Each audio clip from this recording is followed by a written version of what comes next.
one of the other questions then we had to say was, we cannot talk about biotensegrity without fascia. You can't talk about fascia without biotensegrity, not in our world.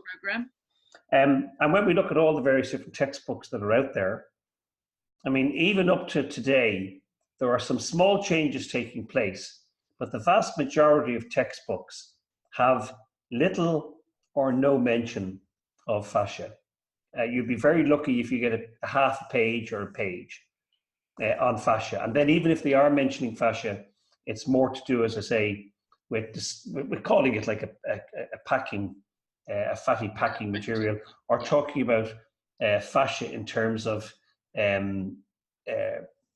offering protection from external blows, or that it's fascia, isn't it? The clavipec fascia or the lumbosacral fascia, they've got specific names as if they're separate.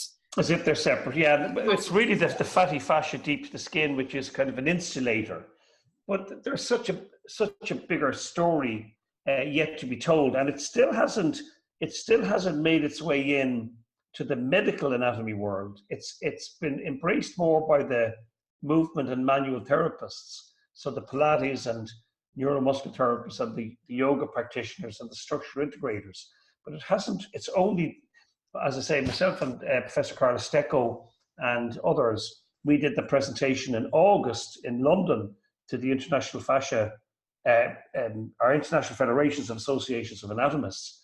And that's probably one of the, that's a big step forward in terms of bringing and putting fascia forward, front and center with anatomists and surgeons and gynecologists.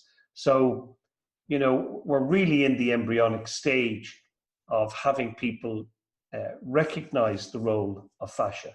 And as I say, you cannot speak about biotensegrity without fascia, and you cannot speak of fascia without biotensegrity. So show me the fascia. We need to see a greater understanding and a more inclusive approach to speaking about fascia in the popular textbooks.